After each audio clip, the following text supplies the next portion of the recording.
दूत का उपहार। एक बार विजयनगर राज्य के राजा कृष्णदेव राय के दरबार में उनके मित्र पड़ोसी राज्य के राजा का दूत संदेश लेकर आया।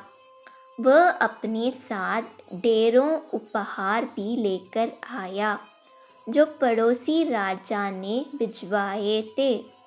दूत विजयनगर में 3 दिन तक रुका। इन 3 दिनों में विजयनगर के राज दरबारियों द्वारा उसकी आवभगत में कोई कमी नहीं रखी गई। वापस जाने वाले दिन जब दूत राजा कृष्णदेव राय से मिलने आया तो उन्होंने भी अपने मित्र को देने के लिए दूत को ढेर सारे उपहार दिए। वे दूत को भी कुछ उपहार देना चाहते थे। उन्होंने उससे पूछा, हम तुम्हें उपहार देना चाहते हैं, जो चाहे मांग लो। हीरे जवाहरत, सोने के सिक्के, आभूषण, रत्न। राजा कृष्णदेव राय की बात सुनकर दूत बोला, महाराज, आपके मेरे संबंध में विचार किया, इसलिए बहुत बहुत धन्यवाद, किंतु मुझे ये सब नहीं चाहिए।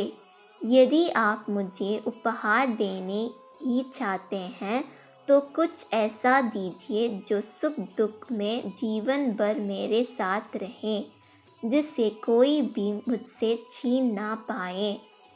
दूत का मांग सुनकर राजा कृष्णदेव राय सोच में पड़ गए।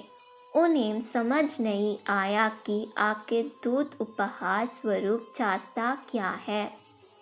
उन्होंने इस आशा में दरबारियों की ओर दृष्टि घुमाई कि वे उन्हें इस संबंध में कुछ परामर्श दे सके, किंतु सबके चेहरे पर परेशानी के भाव देख वे समझ गए कि उनकी स्थिति भी उनसे भिन्न नहीं थी।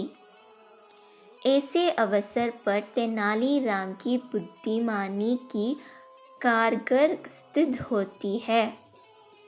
ये सोचकर उन्होंने तेनालीराम से कहा, तेनालीराम, हमारी आज्ञा है कि दूत के जो मांगा है वह उपहार तुम उन्हें हमारी ओर से दो। अवश्य महाराज।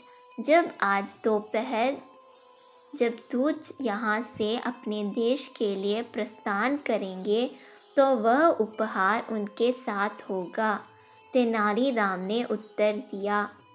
दूत के विदा लेने का समय आया। उसके रथ में राजा के लिए दिए गए सारे उपहार रखवा दिए गए।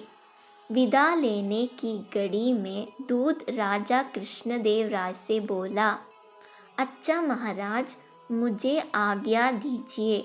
आपके आतिथ्य के लिए बहुत बहुत धन्यवाद, किंतु दुख इस बात का है कि मेरा उपहार मुझे प्राप्त ना हो सका। दूत की बात सुनकर राजा कृष्णदेव राय ने तेनालीराम की ओर देखा तो तेनालीराम मुस्कुराते हुए बोला, महाराज, इनका उपहार तो इनके साथ ही है। राजा कृष्णदेव राय दूत सहित वहां उपस्थित सभी दरबारी आश्चर्य में पड़ गए तो तेनालीराम दूत से बोला, महाशय, आप पीछे पलटकर देखिए, आपका पुरस्कार आपके साथ है।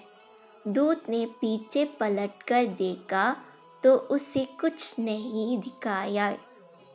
वह बोला, मुझे तो कोई उपहार दिखाई नहीं पड़ रहा, कहाँ है मेरा उपहार।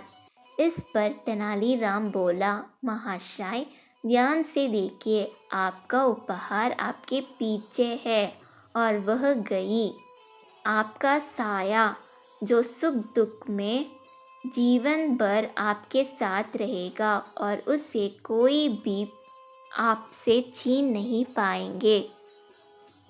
यह सुनना था कि राजा कृष्णदेव राय हंस पड़े। दूत भी मुस्कुरा उठा और बोला, महाराज, मैंने तेनालीराम की बुद्धिमानी की बहुत चर्चा सुनी थी। मैं वही आजमाना चाहता था। वाक्य तेनालीराम की चतुराई प्रशंसा योग्य है। इसके बाद दूत विदा लेकर वहाँ से चला गया। राजा कृष्णदेव राय ने तेनालीराम को पीठ थपथपा कर उसकी बुद्धिमानी की दाद दी।